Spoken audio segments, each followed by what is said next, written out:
നമ്മുടെയും നമ്മുടെ മാതാപിതാക്കന്മാരുടെയും പൂർവികരുടെയും നമുക്ക് അറിയാവുന്ന പാപങ്ങൾക്ക് കർത്താവിനോട് മാപ്പ് ചോദിക്കണം. അപ്പൊ അമ്മയുടെ ശാപം കിട്ടിയ ഒരാളെ എനിക്ക് പരിചയമുണ്ട്. അതായത് അമ്മ ശപിച്ചിട്ടാണ് മരിച്ചത്. അപ്പൊ അദ്ദേഹം അന്ന് അത് തിരിച്ചറിഞ്ഞില്ല.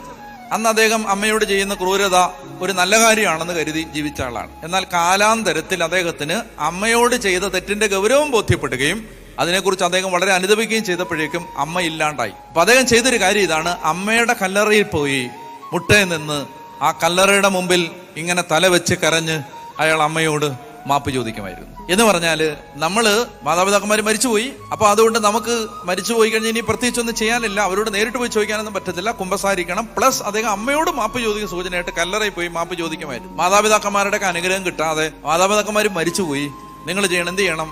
അവർക്ക് വേണ്ടി ബലിയർപ്പിക്കണം, പള്ളിയിൽ പോകണം, അവരെ അടക്കിയിരിക്കുന്ന സ്ഥലത്ത് പോകണം, അവിടെ ചെന്ന് അമ്മയോട് പറയണം. അല്ലെങ്കിൽ അവിടെ നമുക്ക് മോർട്ടൽ റിമൈൻസ് അവിടെയാണല്ലോ ഉള്ളത്. വീട്ടിലിരുന്ന് പറഞ്ഞാലും